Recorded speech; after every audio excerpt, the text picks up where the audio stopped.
Bom dia a todos. Nesse momento nós estamos iniciando a nossa EBD, Escola Bíblica aqui na Igreja Batista Regular de Mangabeira, João Pessoa. Eu sou o pastor Edson. E vocês, meus queridos irmãos da igreja que estão reunidos aí em suas casas nesse momento, um dia especial, o dia do Senhor, em que a gente pode louvar o nome dele, mesmo à distância, mesmo não estando no templo juntos em comunhão, mas a palavra de Deus nos une, a fé do nosso Deus nos une. Esse tempo de Páscoa é um tempo de comemoração para a igreja cristã. Na realidade, é um tempo em que a gente reflete mais naquilo que o Senhor, o nosso Deus, fez através do seu Filho, que morreu no nosso lugar, e no terceiro dia ressuscitou. Então, esse é um privilégio que nós temos. Tá? Então, vocês, meus queridos, vamos observar, hoje nós vamos falar sobre a última Páscoa. A última Páscoa. Esse é o assunto que eu queria passar para vocês nesta manhã, dia 12 de abril de 2020.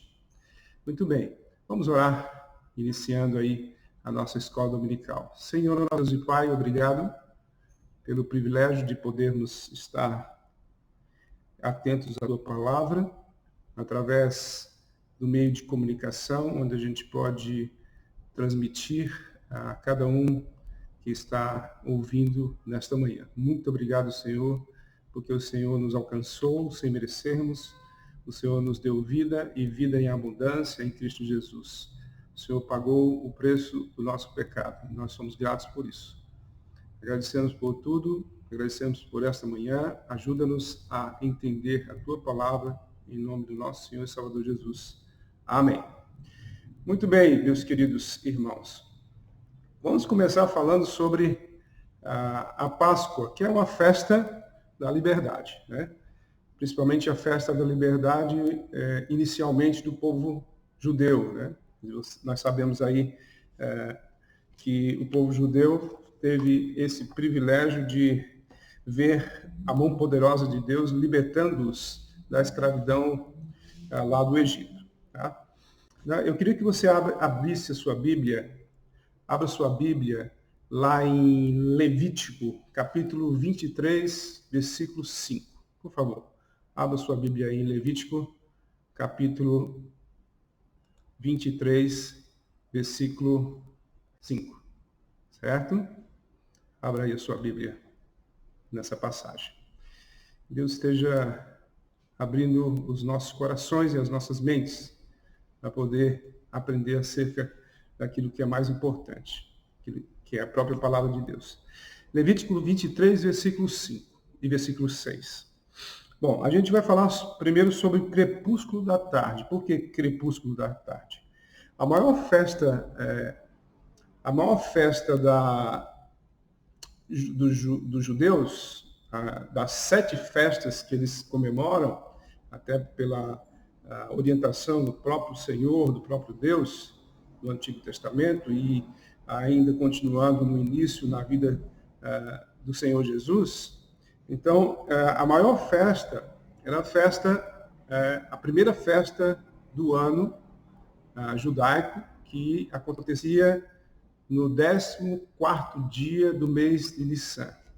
O mês de Nissan é um pouco do início, aliás, do final de março, do nosso calendário, até abril, certo? Então vamos entender isso. E é interessante você notar que a festa da Páscoa iniciava no dia 14, 14º dia. Era uma noite. Naquela noite era o dia da Páscoa, que eles comemoravam referente à saída, à libertação da escravidão do Egito. Tá? Olha o versículo 5 de Levítico, capítulo 23. Olha lá. Diz assim, no mês primeiro, ao 14 do mês, no crepúsculo da tarde, tá? É a Páscoa do Senhor. A gente vê aí e observa o relato aí bíblico mostrando por que eles comemoravam, porque era a Páscoa do Senhor, para eles lembrarem sempre que Deus fez na vida deles, né? Tá certo? Ok, vamos continuar então.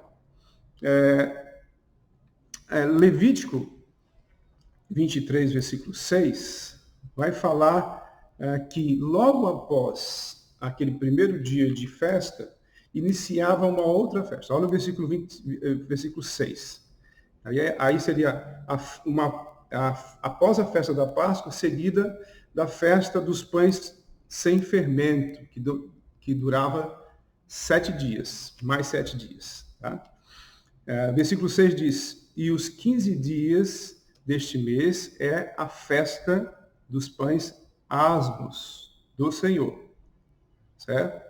7 dias comereis pães asmos, ou pães sem fermento.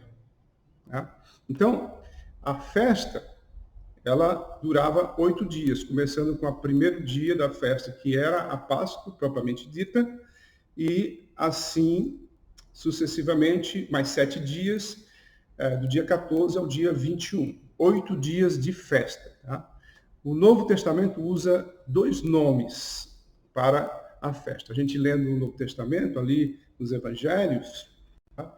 Ou em Atos dos Apóstolos, a gente vê que usava-se duas nomenclaturas para a festa. Poderia falar a festa da Páscoa, ou a Páscoa, ou a festa dos pães sem fermento, que é os pães asmos. Tá?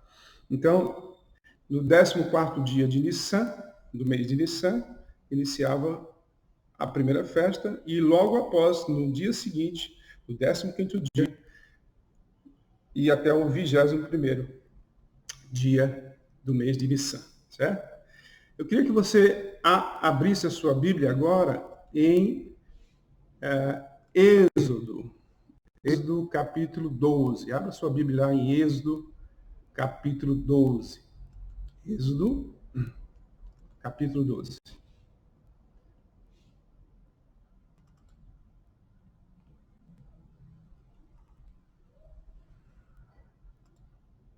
Êxodo capítulo 12. Certo? Abra aí sua Bíblia em Êxodo capítulo 12 e vamos ler esses versículos. Diz assim a palavra do nosso Deus. Olha lá. Falai a toda a congregação de Israel, dizendo, aos 10 deste mês, cada um tomará para si um cordeiro, segundo a casa dos pais, um cordeiro para cada família.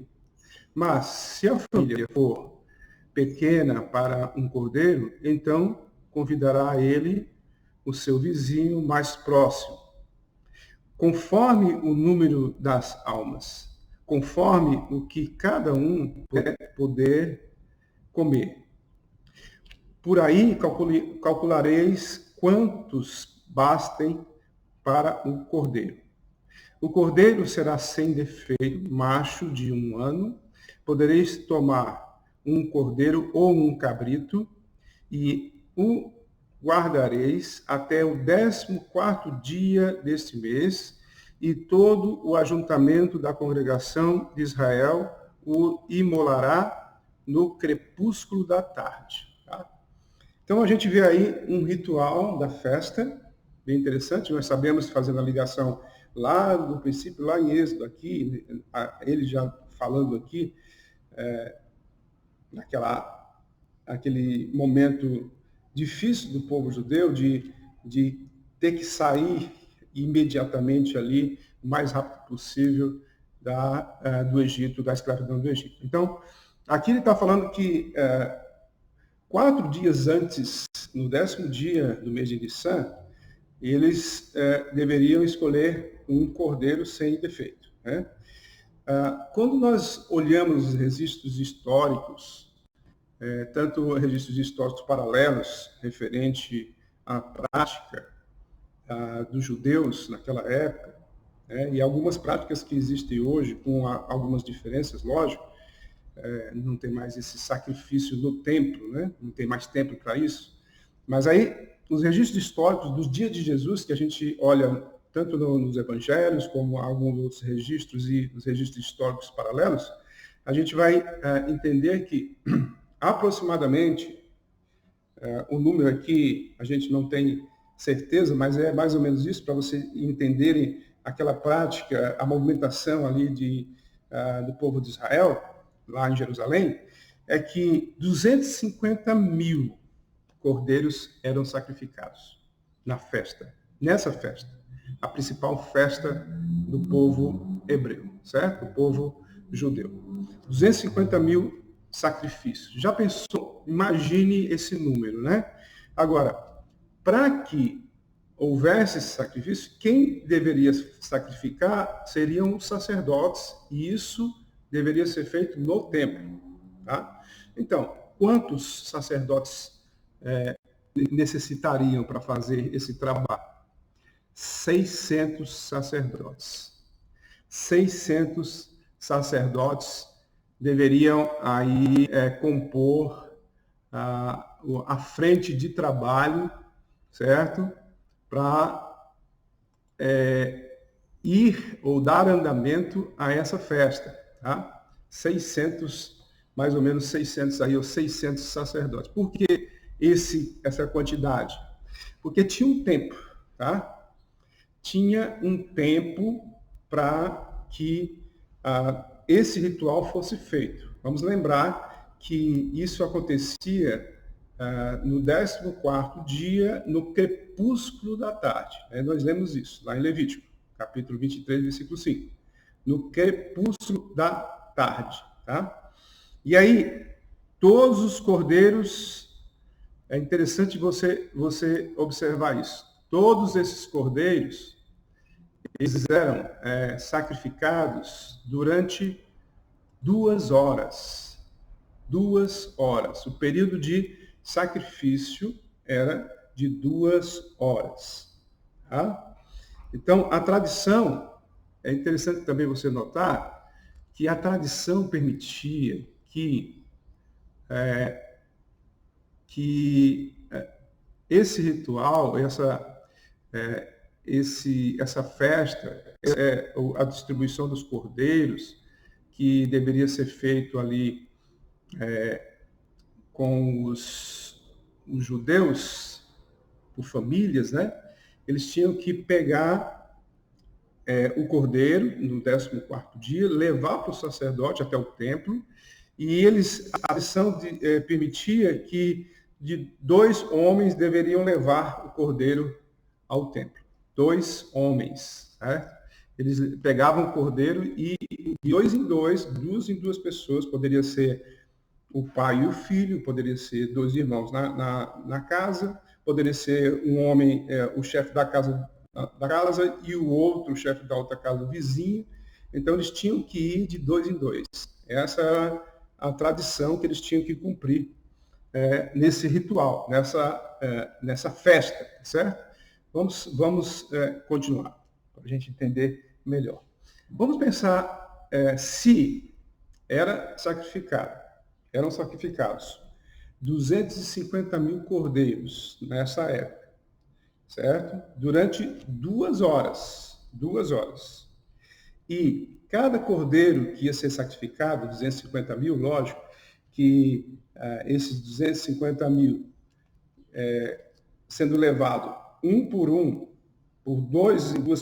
2 homens, a gente faz logo uma conta bem rapidinho de que havia 500 mil pessoas, 500 mil homens circulando das suas casas, das suas residências até o templo, e lá no pátio do templo havia essa aglomeração de pessoas, 500 mil, eu não estou falando 500 pessoas, estou falando 500 mil, estavam ali durante esse tempo para pegar o cordeiro, que seria morto pelos 600 sacerdotes que estavam aguardando.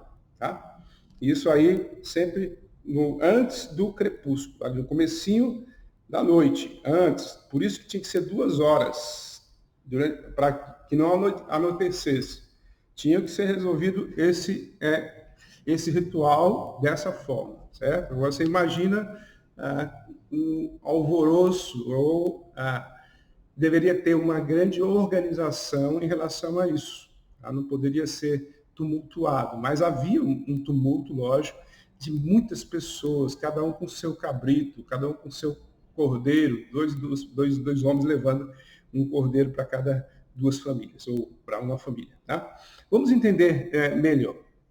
Os judeus, para você ter uma ideia, como é que eles resolviam esse problema, porque só tinham 2 horas e fazendo as contas, na realidade, não daria tempo.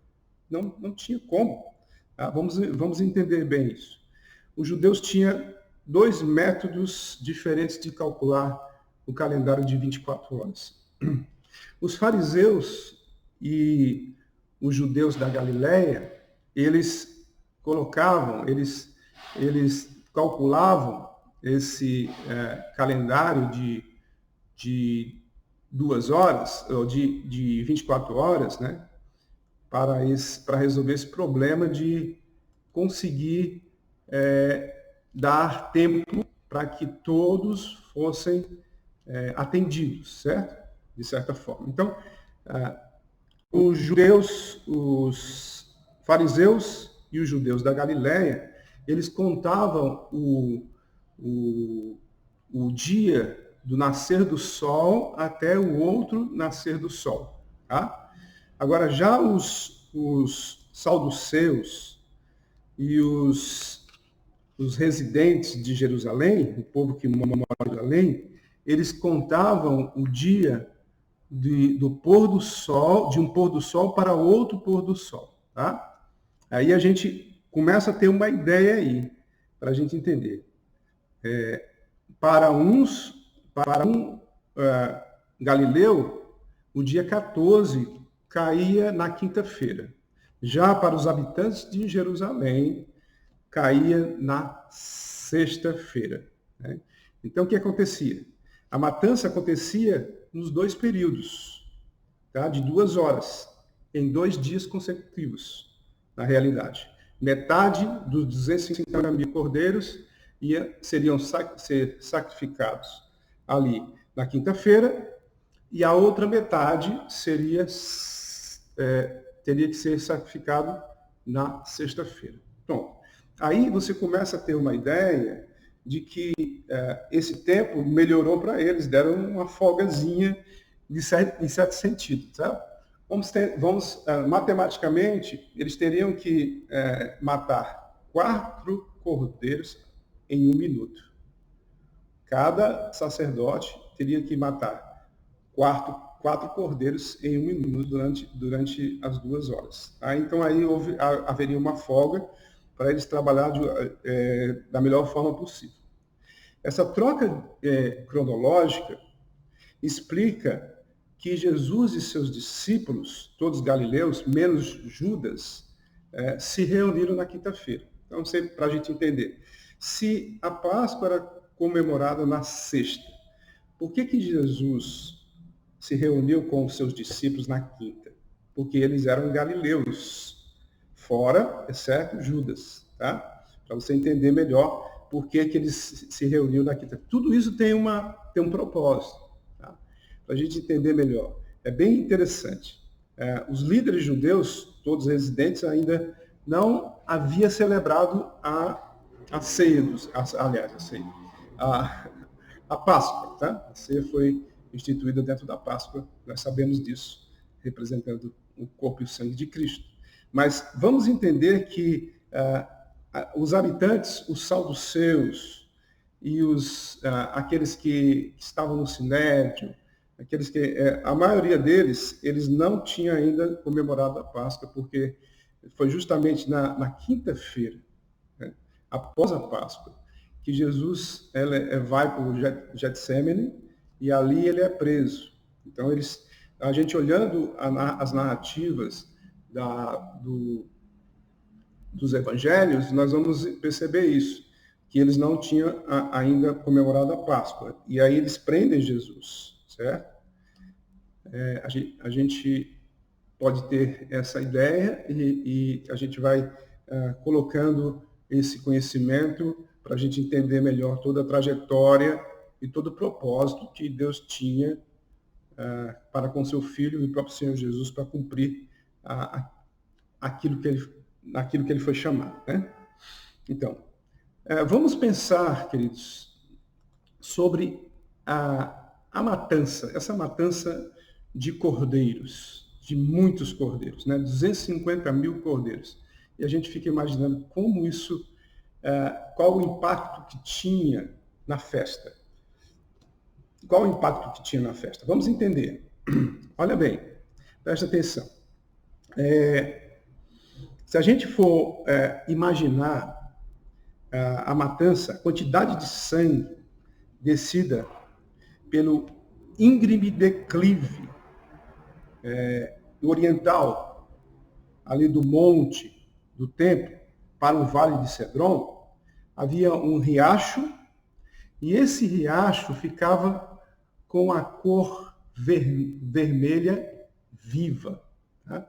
Um riacho durante alguns dias. Né? Vamos lembrar que os sacrifícios aconteciam 2 dias, praticamente, 2 noites, e aí você imagina assim, como isso se dava visualmente, né? Visualmente. O sangue era derramado dos cordeiros. Nós sabemos que, simbolicamente, o cordeiro era a representação, a morte do cordeiro era a representação de sacrificial do pagamento do pecado, não é verdade?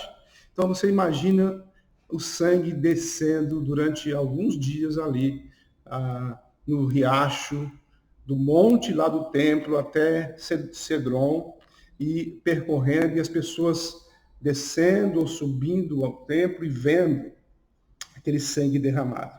Então, se a gente imaginar, nós vamos simbolicamente, eles sabiam que por que o sacrifício era necessário, Deus já tinha instituído isso, né? Desde lá, de muito tempo, desde o princípio. E aí a gente começa a entender que isso representava, lógico, visualmente, o preço do pecado. Né? Agora eu quero que você abra sua Bíblia, lá presta atenção ali, eu queria que você, antes disso, eu queria que você observasse essa figura aí, né? Que é representativa. A gente vê aí o cordeiro e o sangue derramado para todas as nações. É interessante você notar isso, tá? Para a gente compreender melhor esse ensino desta manhã, tá? Eu queria também, agora que você abrisse sua Bíblia em Hebreus capítulo 10, versículo 4. Tá? Falando sobre sacrifício, sobre o sangue que foi derramado. Isso é claro para nós, queridos. Mas eu queria que você observasse, o autor de Hebreus, ele dá uma ênfase em relação a qual é a necessidade, qual é a importância do sangue derramado para remissão de pecado. Mas ele faz uma observação, que todo esse sacrifício que eram feitos durante todo o tempo, desde o princípio até a vinda de Cristo, até Cristo cumprir o seu propósito na cruz, era algo representativo. Não era possível pagar o preço do pecado com sangue. Olha lá o que diz Hebreus capítulo 10, versículo 4, que diz assim: porque é impossível que o sangue de touros e de bodes remova pecados. É impossível. Essa observação do autor de Hebreus é importante, tá? Porque nós não podemos fazer algum tipo de sacrifício para conseguir salvação. Tá? O único que poderia fazer isso e fez foi o nosso Senhor Jesus Cristo. A ressurreição mostra isso, o cumprimento da profecia e o pagamento total do pecado, a morte sacrificial de Jesus como o cordeiro que pagou todos os nossos pecados, tá bom? Eu queria que você abrisse a sua Bíblia lá em João. João capítulo 1, versículo 29. Tá? Abra aí a sua Bíblia aí em João capítulo 1, versículo 29. Olha lá. João capítulo 1, versículo 29 diz assim: No dia seguinte, viu João a Jesus, que vinha para ele, e disse: Eis o Cordeiro de Deus que tira o pecado do mundo. Não é no dia seguinte em relação, eu não estou falando no dia seguinte, queridos, em relação àquele momento, certo? Em que ele foi morto. Não, lógico. Ou que ele foi preso. Não é, isso aconteceu antes. Mas aqui, nessa passagem, no Evangelho de João, está mostrando a importância de uma visão correta e profética de João Batista, né? Quando ele diz assim, quando o João mostrando, João o evangelista mostrando aí João Batista, ele diz, no dia seguinte viu João a Jesus que vinha para ele e disse, eis o Cordeiro de Deus que tira o pecado do mundo. Tá? Então aí, é claro, ele reconhecendo que Jesus era o Cordeiro que tiraria o pecado do mundo. João falando ali no deserto para as multidões, das pessoas que estavam indo ali fazendo o batismo de arrependimento, eles ficaram atentos a essa expressão de João. Veio Jesus para ser batizado e ele aponta para Jesus e diz, olha, eis o Cordeiro de Deus que tira o pecado do mundo. Esse é o verdadeiro Cordeiro. Tá? Esse é o mais importante. Tá? Vamos agora continuar. Eu queria que você abrisse sua Bíblia lá em Mateus, capítulo 26, versículo 17. Mateus, capítulo 26, versículo 17. Vamos lá. Diz assim, aqui a gente vai falar sobre a última Páscoa preparada. Vamos começar mostrando aí a preparação da Páscoa. E aí Mateus ele vai falar assim, no primeiro dia da festa dos pães asmos, tá? Vieram os discípulos a Jesus e lhe perguntaram, onde queres que façamos os preparativos para comeres a Páscoa? É interessante você notar isso. A pergunta deles foi, eles já sabiam que Jesus estava preparando a Páscoa e eles perguntam onde seria, certo? A festa dos pães asmos. Por que Mateus fala festa dos pães asmos? Para a gente entender que a linguagem coloquial comum ali, eles não falavam especificamente a festa da Páscoa. Eles falavam dos pães asmos. Por quê? Porque eram 7 dias e a Páscoa era só um dia, mostrando aquela noite, lembrando-os da fuga ou da libertação do povo de Israel lá do Egito. Então era popular, tanto as duas nomenclaturas, já falei sobre isso, tá? E Mateus ele vai mostrar especificamente. Como eu falei para vocês, meus queridos, sobre a questão que no Novo Testamento a gente vai ver Páscoa sendo falada das duas formas, tá? Jesus tinha arranjado de antemão, ele já tinha preparado. Jesus ele era proativo assim nos nossos dias, vamos pensar assim, ele já fazia as coisas prevendo que já deveria ter feito, que já deveria ter parado. Então, de antemão, ele já tinha preparado tudo. Aí os discípulos ficavam até assim, admirados com a sua diligência, com a forma dele fazer as coisas, sabendo que ele fazia as coisas, lógico, com um propósito maior para a glória de Deus. Né? Nós sabemos disso. Havia muitos israelitas naquela época, tá? Na cidade, procurando lugar. Imagina a multidão de pessoas procurando lugar. Se você não antecipasse, perdia. Imagina aí. Então, Jesus, o que ele? Jesus havia falado com um crente, um seguidor dele, certo? Que os discípulos não conheciam, provavelmente não o conheciam, certo? E Jesus, ele fez segredo. Por que ele fez segredo? A pergunta é, por que Jesus não falou para eles que ele já tinha preparado, ou que já estava tudo certinho, certo? Na realidade, faltava só os preparativos finais, mas o mais importante era achar um lugar. Tá? Por que Jesus não falou isso antes? Você tem uma ideia por que Jesus não falou? Nós vamos entender. Tá? Judas não sabia. Pronto, aí eu falando para você que Judas não sabia, isso já lá dá ter uma ideia. Tá? Ele não sabia, pois se ele soubesse, o que aconteceria? Ele entregaria Jesus antes da Páscoa. Aí você imagina, se Jesus não tivesse falado para todos os discípulos, principalmente para Judas, o que aconteceria? Judas iria lá e avisaria aqueles que perseguiam Jesus e diriam onde é que ele estaria. E simplesmente eles chegariam, impediria aquela ceia, ou aquele momento de reflexão importantíssima para a vida cristã, para nós, para você, para a gente, para todo cristão deste mundo. Né? Vamos saber, a gente sabe disso, mas a gente vai ver melhor tudo isso. Então, felizmente, Jesus tinha essa sabedoria. Né?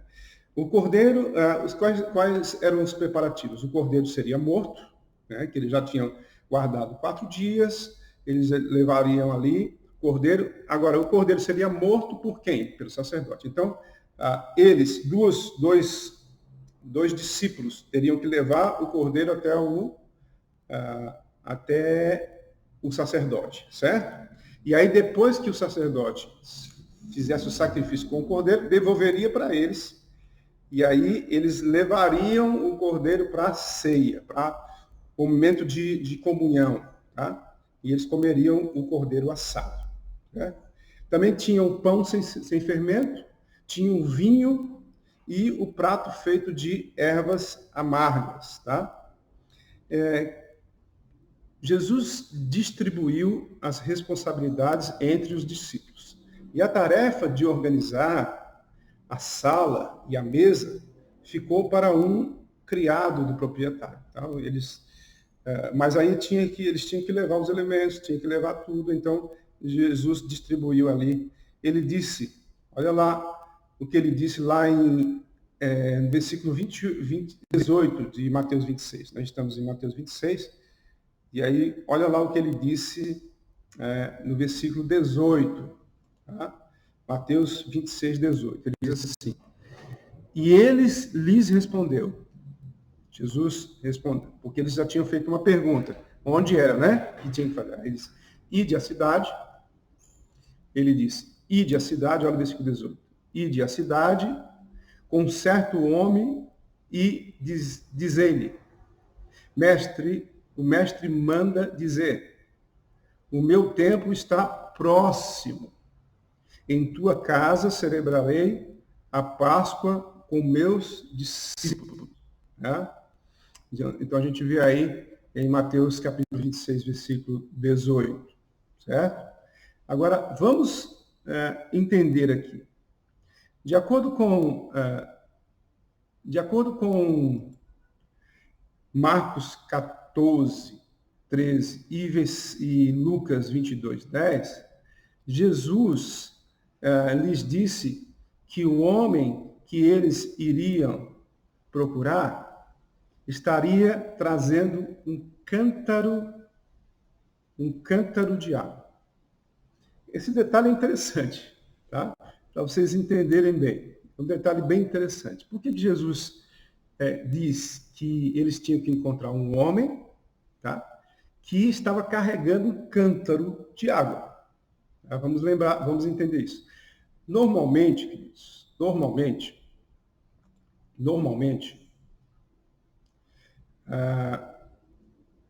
quem carrega o cântaro é uma mulher. O cântaro de água sempre é carregado por uma mulher. Isso era tradição. Os homens não carregavam água. Quem carregava eram as mulheres, tá? Jesus conhecia todas as coisas. Jesus sabia de todas as coisas. Jesus tinha sabedoria que vem lá do alto. Apesar de ser 100% homem, sendo 100% Deus, e os seus atributos que ele deixou por conta do próprio Espírito de Deus, ele sempre os usava na dependência de Deus. É como se você pudesse usar os atributos de Deus na dependência de Deus em sua vida cristã. Será que nós podemos fazer isso? Lógico que podemos. Por quê? Porque o próprio Espírito está em nós. Então, toda vez que eu pedir para Deus algo em nome do Senhor, principalmente sabedoria para resolver os problemas da vida, Deus nos concederá. Jesus não era diferente.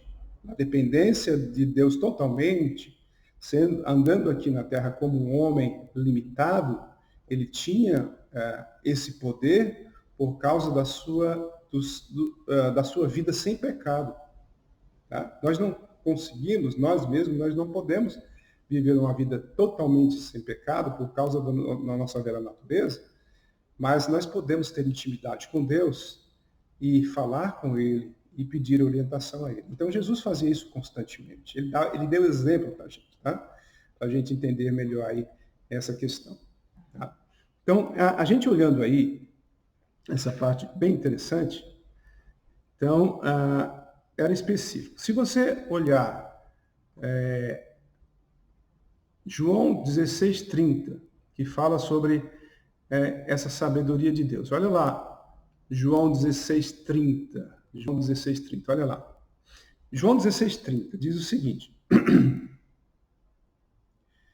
João 16:30. Agora, vemos que sabes todas as coisas e não precisas de que alguém te pergunte por isso, cremos que de fato vieste de Deus. Então, os discípulos falando de Jesus, quando eles viam algo sobrenatural que acontecia, a sabedoria dele, a demonstração de quem ele era, ele não precisava dizer, olha, eu sou Deus, mas vocês devem olhar os sinais, né? Isso era uma constante. Então, vamos entender aqui que João e Pedro foram encontrar o homem, tá? O homem que Jesus havia designado para encontrar. Tá?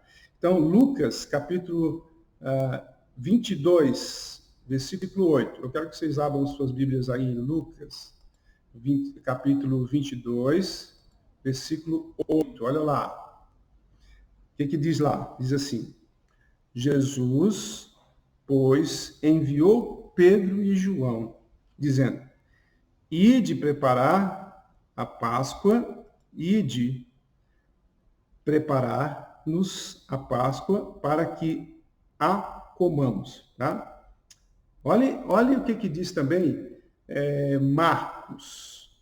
Marcos, capítulo 14, versículo 15. Olha lá o que diz, Marcos. 14, versículo 15. O que diz lá? Marcos 14, versículo 15. Diz assim, ele vos mostrará um espaçoso cenáculo, mobiliado e pronto, ali fazei os preparativos. Então, Jesus já tinha preparado tudo, né? Para a gente entender melhor. Vamos continuar olhando as Escrituras. Eu estou fazendo essa alternância dos evangelhos para a gente completar as ideias, tá? Então, a gente poderia estar somente em um evangelho, mas tem detalhes que tem em um e não tem no outro. Então, por isso a gente fica pulando para lá e para cá. Não sei se você está dando para acompanhar, mas, de qualquer maneira, você fica aí atento para você aprender acerca daquilo que a gente pode entender aqui. Vamos para Mateus. Queria que você fosse agora para Mateus, capítulo 26, versículo 19. Mateus, capítulo 26, versículo 19. Olha lá o que diz. E eles fizeram como Jesus lhes ordenara e prepararam a Se a gente olhar, voltando um pouquinho para capítulo 26, esse capítulo que você está com ele aí, versículo 18, parte B, diz assim, Jesus disse assim, o meu tempo está próximo, celebrarei a Páscoa. O meu tempo está próximo, celebrarei a Páscoa. Por que a gente pode, a gente tem que dar ênfase nisso, para a gente entender melhor. Tá? Há um profundo significado nessa expressão. Por quê? Porque em outras ocasiões, Pedro e João já tinham ouvido Jesus dizer, por exemplo, lá em João capítulo 7, versículo 6, diz, o meu tempo ainda não chegou, ainda não é a minha hora. Né? Então, essas expressões, Deus falou várias vezes. Mas dessa vez, ele falou ao contrário. Ele disse que o meu tempo está próximo, celebrarei a Páscoa. A frase guardarei a Páscoa ou celebrarei a Páscoa, em algumas versões, usa a expressão do tempo presente para expressar um acontecimento futuro. Tá? Literalmente seria, eu guardo a Páscoa, um plano divinamente orquestrado e inviolável. É como se dissesse assim, olha, tudo que eu estou fazendo nesse momento é para que o plano de Deus em mim seja cumprido e ninguém pode impedir. Não havia ninguém que pudesse impedir. Não havia Judas que pudesse impedir. Não haveria Satanás que pudesse impedir, apesar dele tentar várias vezes de diversas formas, ele não impediria o propósito do Senhor Jesus na nossa vida, na vida dele e na nossa vida. Tá? A ressurreição é a conclusão da obra salvífica do nosso Deus para a nossa alegria, tá? Para a nossa abundância de vida. Nós somos gratos por isso, e é maravilhoso. Então, essa expressão é muito importante, vital. Jesus Cristo guardar essa última Páscoa. Olha o que ele disse mais tarde, naquela noite. Quero que vocês abram suas Bíblias em Lucas, capítulo 22, versículo 15 e 16. É interessante a gente notar essa expressão aqui do Senhor falando acerca do seu plano. É uma bênção muito grande, é coisa maravilhosa. Lucas, capítulo 22, versículo 15 e 16 diz o seguinte, e disse-lhes, tenho desejado ansiosamente comer convosco. Tenho desejado ansiosamente comer convosco esta Páscoa, antes do meu sofrimento. Ele foi claro, pois vos digo que nunca mais a comerei, até que ela se cumpra no reino de Deus. Tá? Então, naquela noite, queridos, o verdadeiro cordeiro estava próximo, tá? A ser sacrificado. E essa última refeição da Páscoa seria rica de significado. Tá? Vamos ver a festa celebrada. Vamos ver a festa celebrada. Silêncio total até o momento da reunião. A gente não vê nenhum relato nos evangelhos daquele dia, pela manhã, apesar de Jesus ter falado com eles, depois que ele deu todas as instruções, dividiu as tarefas com os discípulos, a gente não vê mais nada em relação a isso. Provavelmente Jesus foi orar, né, ao Pai, tirou um tempo de reflexão, né, a gente não tem ideia, mas deve ser mais ou menos isso que aconteceu. Né? É interessante a gente notar que João, o Evangelho de João, ele se dedica a esse acontecimento nos capítulos 13 a 17. O João é muito específico, ele pega um período bem curto da vida de Cristo, mas o ponto principal, justamente, dá ênfase justamente a esse acontecimento da última ceia.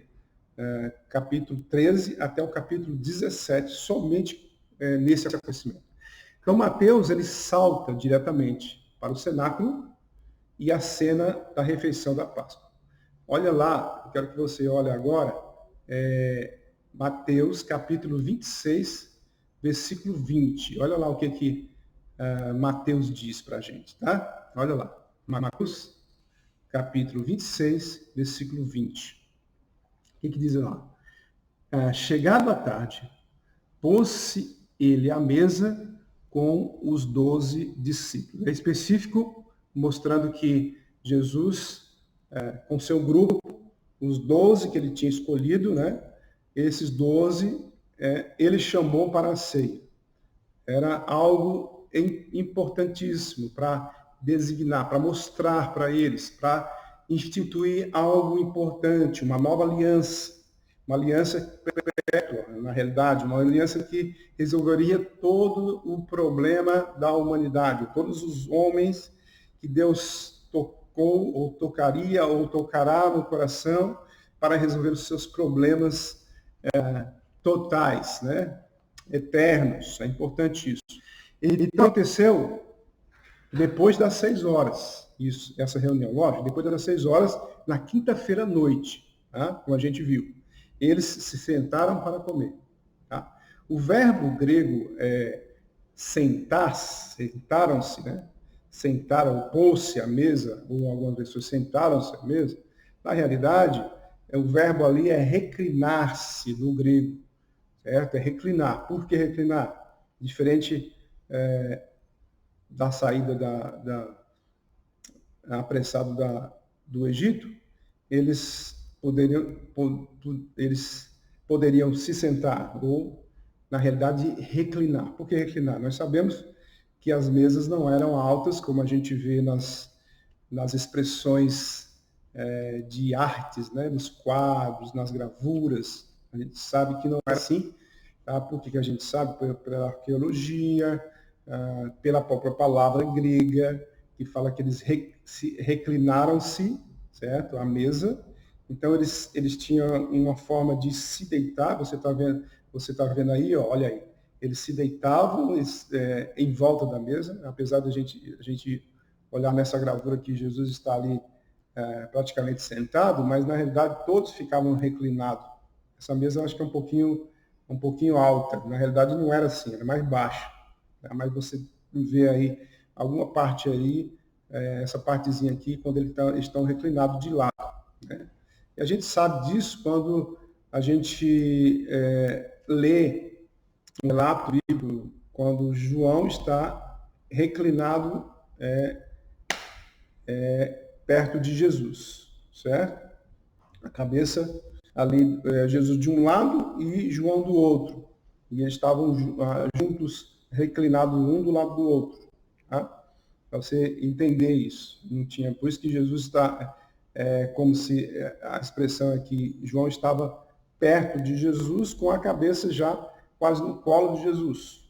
É interessante isso. A gente entender que uns ficavam um do lado do outro assim e ficavam perto com uma intimidade cristã correta, tá? De irmandade, de pessoas que não tinham esse problema de estarem juntos, estarem perto, abraçarem-se.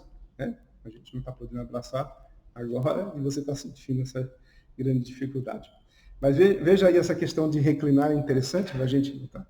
Então, havia uma sequência bem estabelecida, diferente daquela correria, a fuga do Egito. Imagina, vocês têm que fazer isso, pegar o cordeiro, comer, passar o sangue na porta e aguardar a noite que o anjo virá e levará todos os primogênitos. Assim que acontecer isso, vocês têm que cingir as suas vestes, né? Quer dizer, levantar as vestes para correr. A gente vê essa expressão. Tá? Eles tinham que fugir imediatamente. Já aqui, na celebração da Páscoa, há uma sequência bem estabelecida. Primeiro cálice de vinho era distribuído.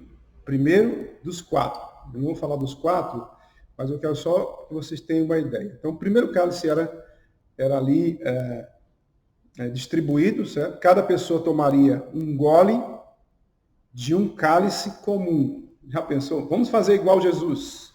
Vamos fazer igual a ele celebrava a ceia. A gente pega um cálice maior, grande, tá? Alguém arranja aí um cálice grande, a gente enche de suco de uva, tá certo? A gente pega o pão, sem fermento, claro, e vamos dividir, e vamos distribuir, e esse cálice tem que ser passado de mão em mão. Cada um bebe um gole, tá? É assim que a gente deveria fazer se a gente seguisse o ritual como ele é. Mas a gente sabe que não é necessário, graças a Deus por isso. Né? Nós podemos adaptar sem perder a essência. Tá? O importante é o que está no seu coração. Nós podemos fazer. Agora a gente pergunta aí, será que a gente vai poder fazer a distribuição da ceia virtual? Esse é um outro problema que a gente tem que analisar depois. Está perto, né, para a gente resolver. Como é que a gente faz? Ok, vamos entender melhor. Tá? Vamos continuar aí o nosso estudo. Né? Então, cada pessoa tomaria um gole daquela taça, daquele cálice, em comum. Tá? Antes de Jesus passar o cálice, ele deu graças. Né? Nós vemos isso aí em Lucas, capítulo 22, versículo 17. Olha lá, você deve ter, abre aí sua Bíblia aí, nessa passagem, tá? Lucas 22, 17. E nós vamos ver aí, a gente vê a expressão aí, cinematográfica e fotográfica, né? De Jesus aí levantando o cálice e dando graças, tá? Lucas 22, 17 diz, e tomando um cálice, havendo dado graças, disse, recebei e reparti entre vós. Recebei e reparti entre vós. E logo depois desse ritual em relação ao vinho, a primeira taça, Jesus ele vai fazer algo inusitado, que é óbvio, que também fazia parte do ensino que ele pretendia dar aos seus discípulos. Esse ensino que também faz parte da nossa vida cristã, que a gente conhece como lavagem cerimonial. Então, nesse momento, alguns discutiram quem seria o maior. Foi justamente nesse momento que eles começaram a discutir quem seria o maior no reino do céu, no reino de Deus. Quem seria o maior? Será que seria os dois discípulos que estavam sempre perto com Jesus? Será que o discípulo amado seria o maior? E aí, nesse momento, justamente nesse momento, que Jesus vai fazer algo inusitado, algo diferente. Tá? Eu quero que você abra a sua Bíblia lá em João. João, capítulo 13. Olha, João, capítulo 13, versículos 4 e 5. João 13, 4 e 5 diz assim, levantou-se da ceia, tirou a vestimenta, levantou-se da ceia, tirou a vestimenta de cima e, tomando uma toalha, cingiu-se com ela. Versículo 5. Depois deitou água na bacia e passou a lavar os pés aos discípulos e a enxugar-lhes com a toalha com que estava cingido. Tá? Então a gente vê aí essa passagem mostrando o que Jesus fez. Né? Ele tomou o papel do servo mais baixo. Tá bom? A lição de limpeza que os discípulos sabiam, que o povo judeu sabia, que era necessário que houvesse durante o dia vários tipos de limpeza, né? Eu acho que o povo judeu não está tendo tanta dificuldade de lavar as mãos nesse tempo que nós estamos passando aí. Tá? Eles tinham consciência disso, eles já faziam isso ritualisticamente. Mas aqui é interessante que Jesus ele vai dar uma lição, tá? Sobre limpeza, que é transformada em lição de humildade. Isso que é interessante para a gente notar nessa passagem tão esplêndida. A gente pensa assim, tem pessoas que vão fazer esse ritual hoje de lava-pés, não é necessário você fazer esse ritual, porque Jesus não mandou, Jesus fez somente 2 ordenanças importantes em relação àquilo que Jesus fez para a glória dele e para a nossa alegria, né? Que foi a salvação e a representatividade do novo nascimento através do batismo e da comunhão e a lembrança que Jesus fez na cruz do Calvário. Então aqui não, aqui ele está dando uma lição. A gente tem que aprender a lição e fazer e agir em nossa vida a lição que aprendemos através dessa passagem. É muito importante. Então ele se colocou no servo mais humilde da casa, do lar, né? E a lavagem externa, sem valor, se transformou em algo importante para o coração que estivesse contaminado. Eu tenho que lavar o coração e não a parte externa. Eu tenho que lavar a parte externa? Sim. Nós temos que tomar banho? Nós temos que lavar nossas mãos, principalmente nos dias de hoje? Sim, lógico. Eu acho que a ideia de lavar as mãos sempre existiu, né? Antes das refeições a gente lava as mãos. Por quê? Parece ser um ritual, né? Já lavou as mãos, né? Porque existem bactérias e aquele negócio todo. Já sempre existiu bactéria, né? Interessante isso, né? Depois da queda, a bactéria existia no tempo de Jesus, logo no início, tempo de Adão já existia, imagine nos nossos dias, né? Então você fica assim observando essas coisas importantes para a sua vida cristã, que tem a ver com todo o nosso cotidiano, né? É muito importante. Então, lavagem externa somente não tinha grande valor do que a lavagem do coração, certo? O orgulho que tem a necessidade de limpeza no coração. Então, todos nós temos orgulho. Nós somos orgulhosos, não é verdade? Eu pergunto para você, você não é orgulhoso? Nós somos orgulhosos, queridos. E a gente tem que lavar o nosso coração do jeito que Jesus fez. Porque quem lava o nosso coração é o próprio Senhor Jesus. Ele se faz como servo, sofredor, ele se fez, né, nesse momento. Ele, o Todo-Poderoso, se fez como servo e lavou os pés dos seus apóstolos, dos seus discípulos. Ele lava os nossos pés. Ele lavou os nossos pés. Tá? Então a gente vê aí essa lição importantíssima. Jesus já havia ensinado os fariseus. Certo? Ele já havia ensinado. Eu quero que você abra a sua Bíblia lá em Mateus, capítulo 23, versículo de 25 a 28. Mateus, capítulo 23, 25 a 28. O que diz lá? Jesus já tinha ensinado os escribas, os fariseus. Olha o versículo 25 de Mateus 23. Ai de vós, escribas e fariseus hipócritas, porque limpais o exterior do copo e do prato, mas estes por dentro estão cheios de rapina e intemperança.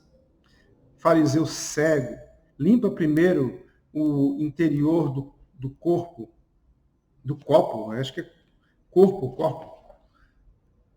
para que também o seu exterior fique limpo. Ai de vós, escribas, fariseus, hipócritas, porque sois semelhante aos sepulcros caiados, que por fora se mostram belos, certo? Por fora se mostram belos, mas interiormente estão cheios de ossos, de mortos, de toda a imundícia. Versículo 28. Assim também, vós, exteriormente, pareceis justos aos homens, mas por dentro estáis cheios de hipocrisia e de iniquidade. É interessante você ver isso, né? O Senhor Jesus, ele falou para os líderes ali, religiosos, sobre a questão da limpeza interior que eles precisavam ter. E Jesus aproveita aí, nesse momento, aí também na ceia, para lembrá-los do que ele já havia ensinado ali para os escribas, para os fariseus, né? É interessante você notar isso aí, tá? Ok. Deixa eu olhar aqui só um minutinho, queridos, nessa versão aqui, que eu acabei de ler, só para a gente tirar algumas... exatamente. Ele fala do copo mesmo. É o copo, tá certo. Copo, não corpo, tá? Eu estava, às vezes, trocando aí, mas é copo. Copo. Copo, ele mostrando, copo limpo, né, externamente, mas não interiormente. Né? Fazendo essa analogia também, tá? Então, é muito importante a gente observar essas coisas, tá? Então, vamos pensar assim, num cenáculo alugado, geralmente, para todos os cristãos, não, depois de, aliás, desculpa, num cenáculo alugado, um servo estaria à disposição, o servo, o dono da propriedade, certo? Eles deixariam à disposição, olha, eu vou alugar para vocês e vai ter um dos meus empregados, dos meus servos, estará servindo vocês. Mas não havia nenhum. Tá? É por esse motivo que os discípulos, é interessante que os discípulos não se dispuseram a fazer isso. Eles não se dispuseram. Então Jesus foi e aproveitou a ocasião. Havia necessidade de todos todos estavam com os pés sujos do chão empoeirado, porque não havia asfalto, né, naquela época em Jerusalém. Então era uma coisa, foi um ato de humilhação e de repreensão sutil. Jesus, ele deu uma repreensão sutil para aqueles. Naquele momento, aquilo ali ficou gravado nos seus corações. Tá? É algo que precisa ser gravado dos nossos corações também. A humildade é um dos pré-requisitos mais importantes da vida cristã. Se eu não ter o espírito de humildade em minha vida, que faz parte do fruto do Espírito, eu não sou um cristão como deveria ser. Tá? Eu queria que você olhasse aí em João, capítulo 13, versículo 9. João, capítulo 13, versículo 9. Tá? Olha lá. A gente está vendo aí a expressão desse quadro aí, certo? Esse quadro aí, a gente pode ver um pouquinho aí. Senhor Jesus, representando aí o Senhor Jesus, fazendo aquilo que, para nós, se a gente tivesse ali vendo Jesus e crêssemos verdadeiramente, Jesus sendo o Filho de Deus, Jesus sendo o Criador de todas as coisas, fazendo aquilo, né? Sendo Rei dos Reis, fazendo aquilo, expressando uma humildade como um servo, o servo mais simples da casa, a gente ficaria assim, como é que pode? Então a gente fica pensando como que os discípulos reagiram em relação a isso daí tudo. A gente precisa reagir de uma forma mais positiva, né? Tá certo? É importante isso para você e para mim. A gente precisa entender todas essas coisas e saber o quê. O que João 13, 6 a 9 diz? Relatando ali, né? Está relatando. Ele está dizendo lá, aproximou-se, pois, de Simão Pedro, e este lhe disse, Senhor, tu me lavas os pés a mim? Respondeu Jesus, o que eu faço, não sabes agora.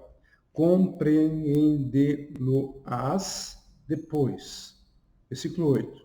Disse-lhe Pedro, nunca me lavará os pés. Respondeu-lhe Jesus, se eu não te lavar, não tens parte comigo.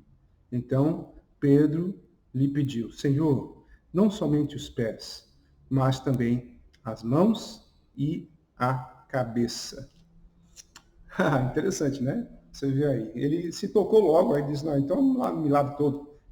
Depois, lá mais na frente, ele vai dizer, não, você já foi lavado, certo? Basta você lavar só os pés. Mas é muito importante. Modelo de humildade para todos os cristãos. Depois, eles passaram a comer as ervas amargas, né? A amargura das ervas invocara a aspereza da escravidão. Né? Então, essas ervas que eram separadas e que fazia parte do cardápio da ceia, era para lembrar das dificuldades que eles tinham como escravos, principalmente na época da escravidão aos egípcios, não é isso? Então, os pedaços de pão sem fermento era imerso no molho picante. Era um molho que era feito comparado na realidade tinha uma representatividade. Representava a argamassa para fazer os tijolos, relembrando aí desse trabalho dos hebreus no Egito, né?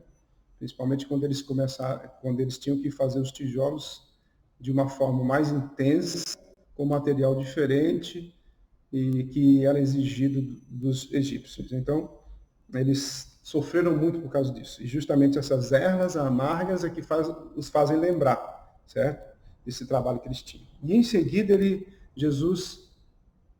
eles pegavam o segundo cálice. Então, Jesus aí pega o segundo cálice e era passado, certo? A gente não faz isso no ritual da ceia do Senhor e não é necessário. Talvez os judeus fazem isso, um ritual bem com os 4 cálices, né? Fazendo todas essas, comendo essas comidas e tal. A gente não tem necessidade disso, porque o Senhor Jesus fez todo o ritual que ele deveria fazer, porque ele era judeu e não era ilícito fazer, lógico, tudo ali era uma lembrança importante para eles, mas aí, quando ele institui a ceia, ele faz somente com os 2 elementos para a gente, e a gente só precisa usar os 2 elementos. Tá? A gente já fez, na igreja que eu passei, a gente fazia, relembrando isso, e o significado de cada coisa, fazendo um significado do tipo de Cristo ali, na ceia do Senhor, Então a gente explicava cada elemento desses daqui e fazia tipo um ritual messiânico, que não é uma coisa errada, mas não é prática normal das igrejas, tá? Tá certo? Então, a gente fazia isso, eu deixei de fazer, mas algumas pessoas... E a gente fazia isso para lembrar, mais como um estudo. É o que a gente está fazendo agora, só que mais específico. Tá? Bem interessante.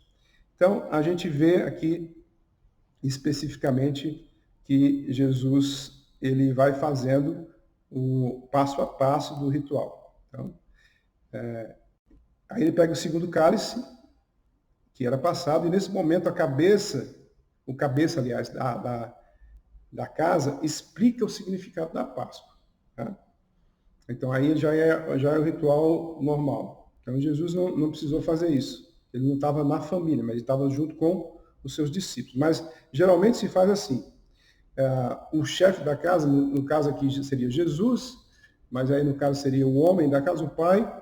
Então ele diz o significado da Páscoa. A criança mais jovem faz 4 perguntas já pré-estabelecidas. E aí as respostas são recitadas numa narrativa poética do Êxodo. Bem interessante isso. Eles fazem essa coisa para sempre lembrar o que Deus fez por eles. E a gente tem algo mais importante do que tudo isso. Eu não estou dizendo que isso não é importante, certo? A libertação do povo de Israel mostra o cuidado que Deus tem para com o povo escolhido. Agora, o nosso ritual de lembrança memorial é algo muito mais importante, porque nós já resolvemos o nosso problema que eles ainda não resolveram, tá? Que é o Messias que veio para nos redimir do pecado. Tá? Quando eles entenderem isso, eles são também redimidos igual a gente. Que bênção, né? Que bênção, Deus dá a oportunidade aí e nos deu sem nós merecemos. Tá? E aí o que acontecia depois que as crianças faziam essas 4 perguntas? Aí eram respondidas, né? As respostas são recitadas numa narrativa poética do Êxodo, e é acompanhada de cântico de salmos, Hillel, que é aleluia, certo? O Hallel é aleluia, e eles tentavam, como resposta também, complemento do ritual, 6 salmos, que começavam com o Salmo 113.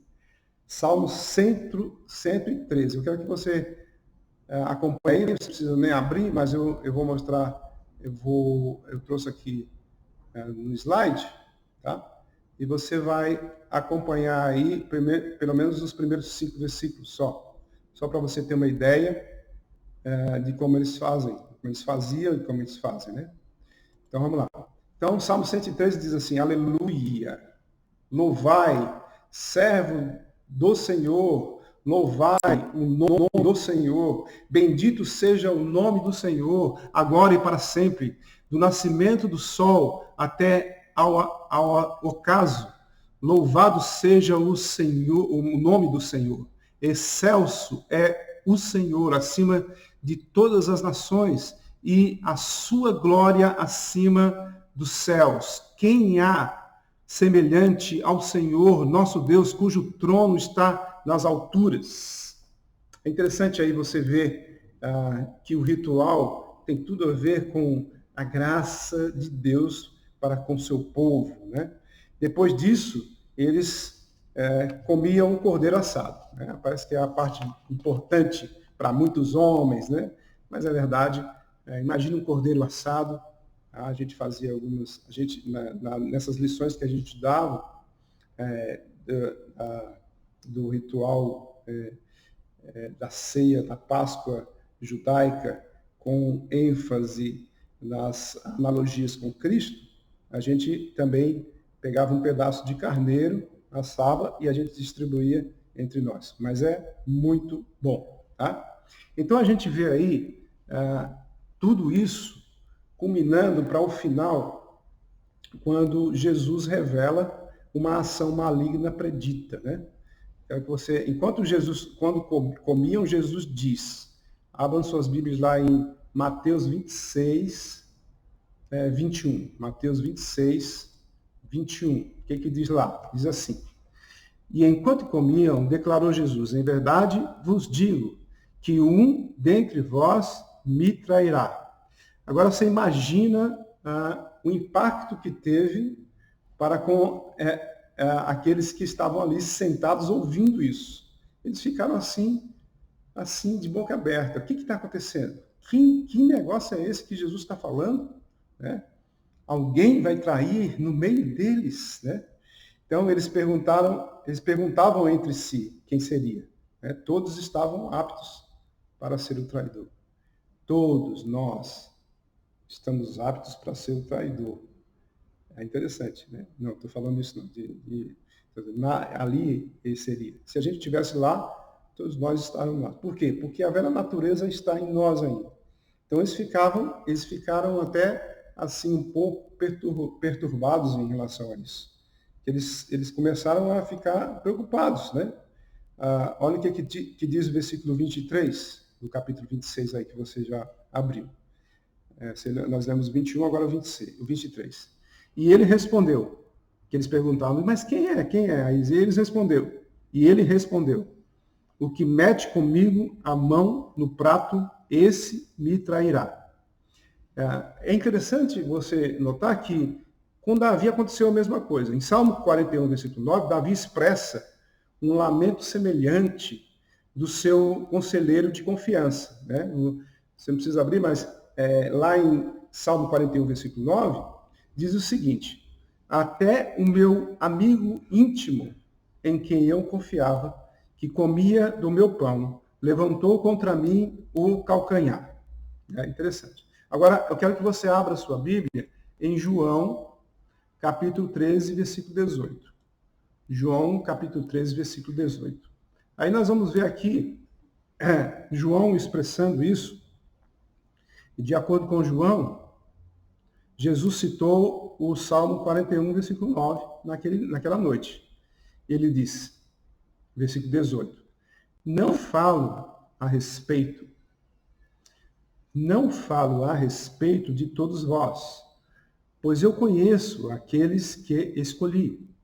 é antes para que se cumpra a Escritura. Aquele que come do meu pão levantou contra mim seu calcanhar. Então você vê aí Jesus citando, né, o Salmo 41, versículo 9, no Novo Testamento, numa ocasião específica, né, de algo semelhante que aconteceu com Davi, né, cumprido aí em Jesus também. É interessante você notar isso. Tá?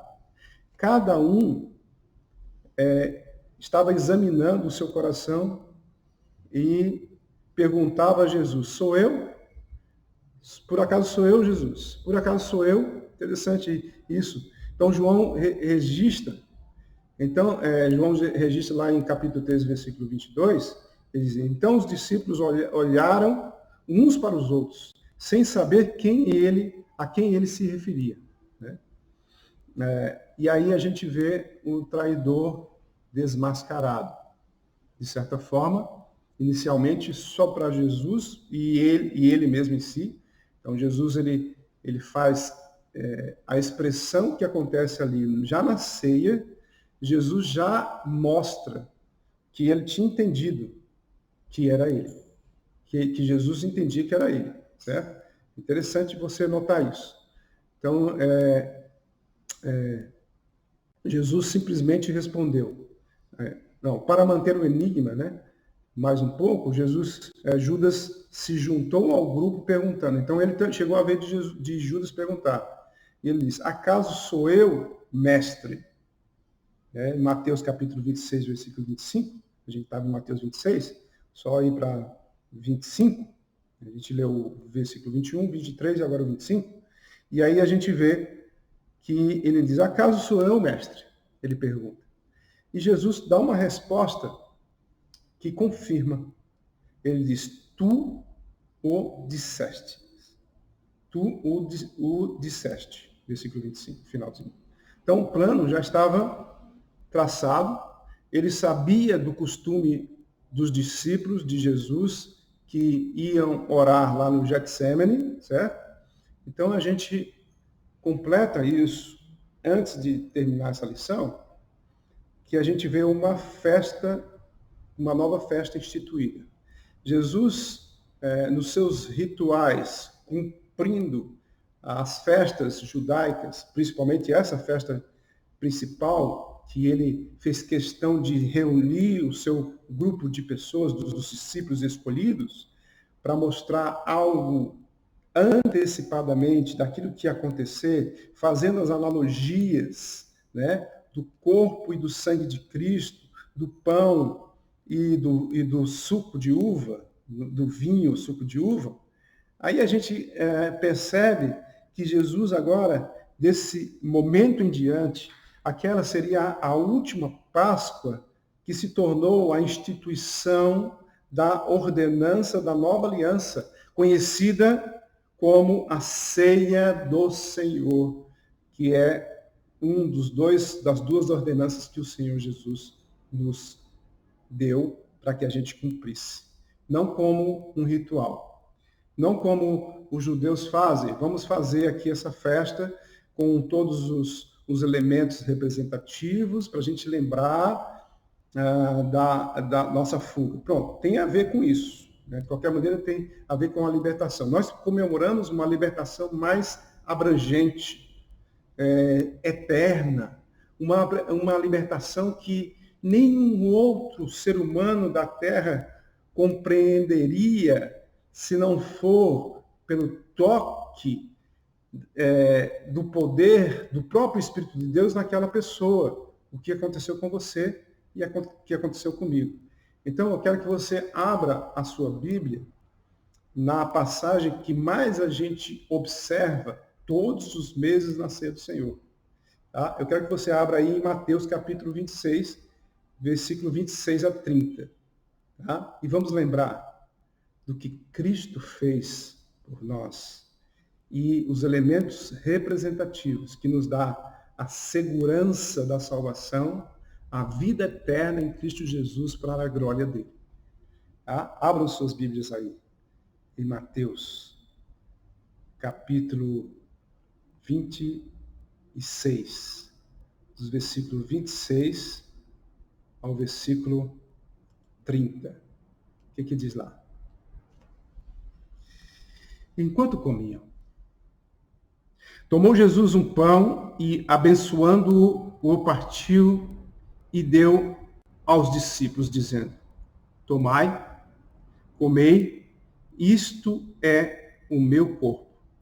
A seguir tomou um cálice e, tendo dado graças, o deu aos discípulos, dizendo: Bebei dele todos, porque isto é o meu corpo, o sangue da nova aliança, derramado em favor de muitos, para remissão de pecados.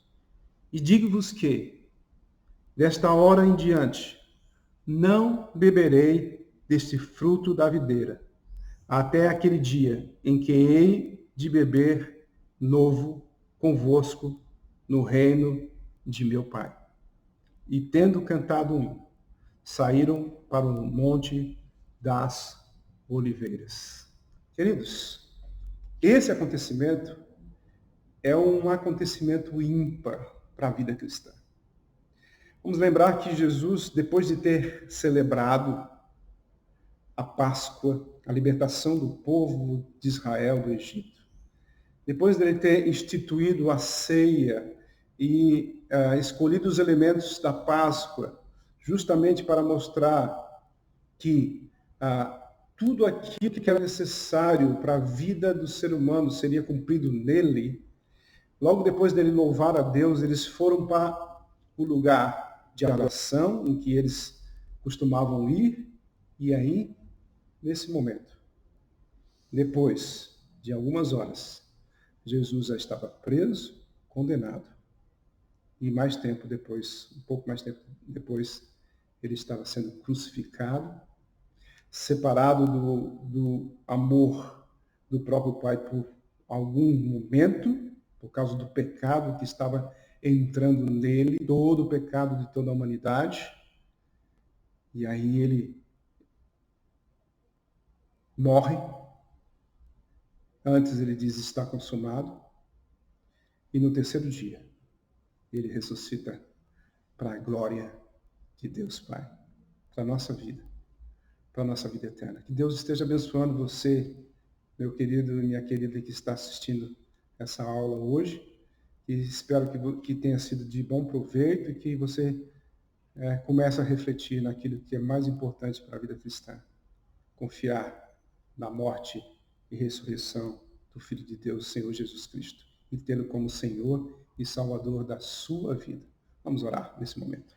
Senhor, Deus Pai Todo-Poderoso, obrigado, Senhor, pelo momento ímpar que o Senhor nos concede nessa escola dominical para poder aprender mais acerca de Ti. Nós temos ouvido anos após anos, Senhor, acerca da ressurreição de Cristo, da morte, sepultamento e ressurreição. Ó Deus, que esta verdade, Senhor, esteja em nossos corações para vivermos uma vida plena, para a glória de Deus. Que Deus nos abençoe em nome do nosso Senhor Salvador Jesus Cristo. Amém. Muito bem, meus queridos, eu quero agradecer por esse tempo e que logo mais à noite nós possamos adorar o Senhor em espírito da verdade. Deus nos abençoe. Até mais.